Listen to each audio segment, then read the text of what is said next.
कलम कोणचे लागले पुढे येत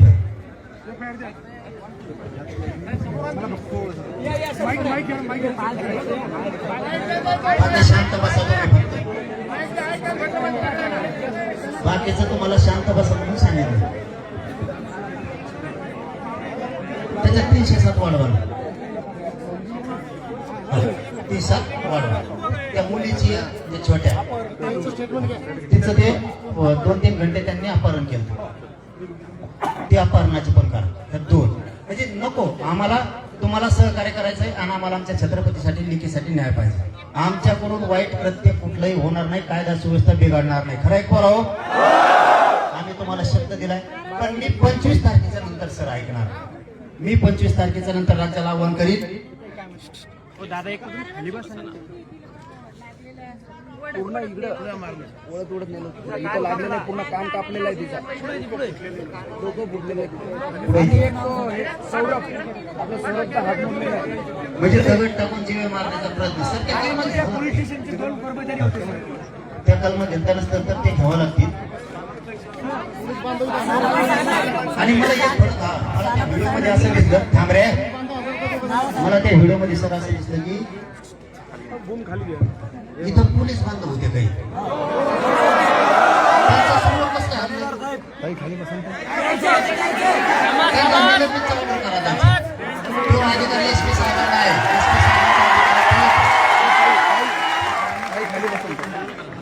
त्यांच्या चौकशीचे आदेश दिले त्यांच्या चौकशीचे आदेश दिले एसपी साहेबांना असं ते म्हणतात त्यांना निलंबित करून टाका त्या दोघांची हल्ला होणार असला तुम्ही हे बघा तुम्ही स्टेटमेंट द्या पुन्हा स्टेटमेंट शांततेत द्या रात्री त्या घाबरलेल्या होत्या एखाद्या स्टेटमेंट त्यांच्याकडून हुकलं असेल तुम्ही स्टेटमेंट घ्या पुढे नावं घ्या 307 त्याच्या ठिकाणी ते अपहरण केलं त्या मुलीचं एका छोटी पुढे डोक्याला लागला गाडीचा फाटला तिचं स्टेटमेंट घ्या ते गुन्हे दाखल करा त्यांना सगळ्यांना अटक करा आमची बाकी काही मागणी नाही तुम्हाला आमच्याकडून पूर्ण सहकार्य पोराव 25 तारखेपर्यंत यांना 25 तारखेपर्यंत सहकार्य करू आपण यांनी नाही केलं आम्ही राज्यातून पुण्यातून विदर्भ कसा बाहेर निघत नाही विदर्भाकडे मी बघतो छत्रपतीचा अपमान झालाय ही जिजाऊची पवित्र भूमी आहे या भूमीतले मराठे आणि कुणबी झोपले का तुम्ही तुमच्यावर वेळ नाही येणार का असे तुमच्या लेकीवाडीवरती विदर्भ आणि खानदेशातल्या एकाही मराठ्यांनी घरी राहिलेलं मला दिसलं नाही पाहिजे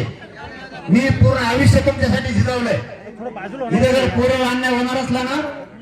तर तुम्हाला सगळ्यांना जर आता हे आरोपी अटक झाले नाही 307 पासून अपहरणाचे सगळे गुन्हे शांतता भंग केला यांनी चौथा मुद्दा जातीय दंगल घडवण्याचा प्रयत्न या लाभार्थी टोळीचा पण आम्हाला जातीय दंगल होऊ द्यायची नाही तर यांच्यामुळे गोरगरिबावर अन्याय व्हायला नको कारण यांच्या सुद्धा गोरगरीब काही लई चांगले लोक आहेत हे असल्या स्वार्थी लोकांमुळं आणि ती कानाला ती लागलेली दुसरी कोणची आहे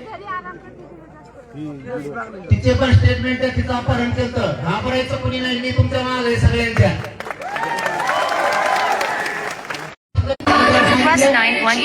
रात्री सांगितलं तुमच्या भूमीला अशी घटना होत असली तर आम्ही शांत बसणार नाही एसपी साहेबांना बोलतो सगळ्यांवरती गुन्हे दाखल होऊन सगळे अटक होतील आता मला यांनी सांगितलं 21 जण अटक झाले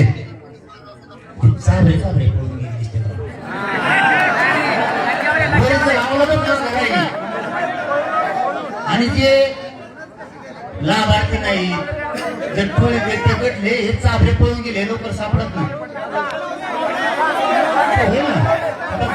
आपण सगळ्यांनी 25 तारखेपर्यंत विश्वास ठेवायचा का पोलिसांवर वेळ दिला पाहिजे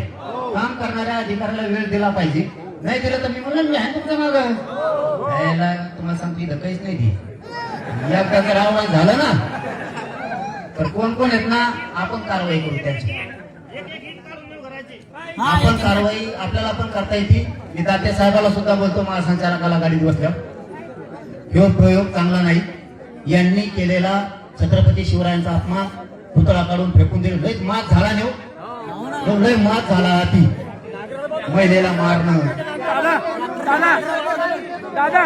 यांचं असं म्हणणं आहे दादा एक मिनिट डॉक्टरच्या नागराला बघून मी तुम्ही डॉक्टरच्या दादा यांचं असं म्हणणं आहे महाराजांची मूर्ती ही ओढ्या नाल्याला नेऊन टाका आणि नाल्याला बांध. अरे पोलिसावर विश्वास ठेवा. हे पुतळा हलणार नाही बरं का कधी. तर हल्ला ज्यांच्यावर गुन्हे दाखल झाले पाहिजे त्यांच्या समोर निश्चित झालं पाहिजे. मी सांगतोय काय आमचा विश्वास नाही, मी सांगितलं ना विश्वास तुमच्यावर झाला आमचा. मी सांगितले मी जबाबदारी घेतली ना मी जबाबदारी घेतली सगळ्यावर गुन्हे दाखल होणार सगळे अटक होणार ही जबाबदारी घेतली तुम्हाला 2 दिवसात ऐकायला येईल नसता 25ला राज्यातले पुरे मराठी जर नाही बोललो तुम्हाला नाव बदलून ठेवा मग आंदोलन सुरू झालं की बंद होत नाही छत्रपतीपेक्षा मला मोठं गुन्हे नाही माझ्या जीवनात त्यांच्यासाठी मी जीवदान करायला पण तयार मी काय देत नाही सगळे येणार मध्ये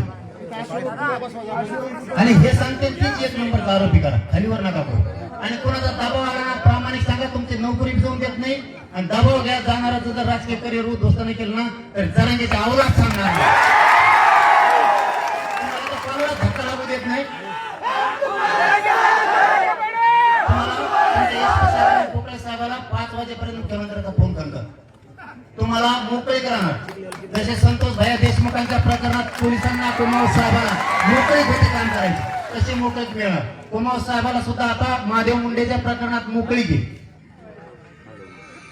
तुम्हाला नुसता फोन द्याला तरी तुम्ही एका मंत्र्याचा आमदाराचा आमच्या त्या खाकाड्याचा ठिकाणी आता कोणाला फोन द्याला एसपी नाही उद्या कोणाला फक्त मला कळवा तुमच्या मागे आम्ही राहू सगळा समाज तुमच्या पाठीशी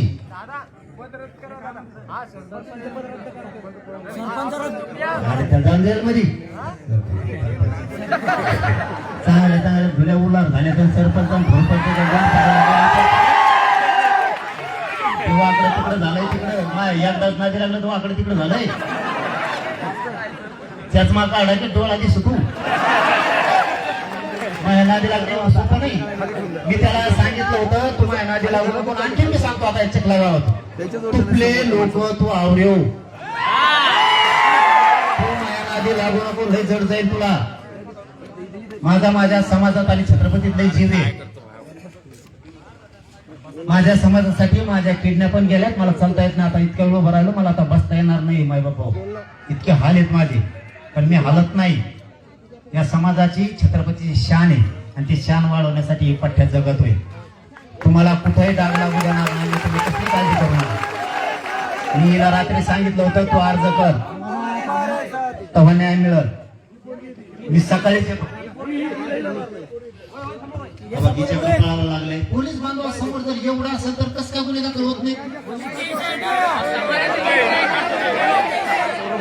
तुला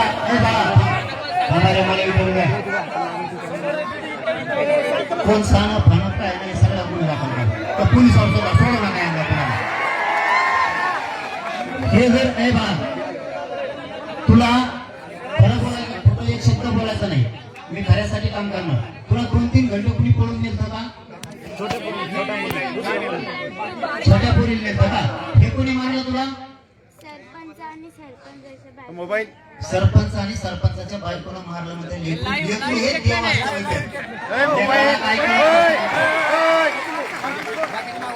त्यामुळे जीव मारण्याचा मानव सुद्धा त्याला नरड दाबायचं होतं नरड दाबून हे पुढे येणं का लागले मला जर हे कोणाचं झालेलं नाही दिसला तर मी 25ला कोणाचंही ऐकणार नाही मी जर काय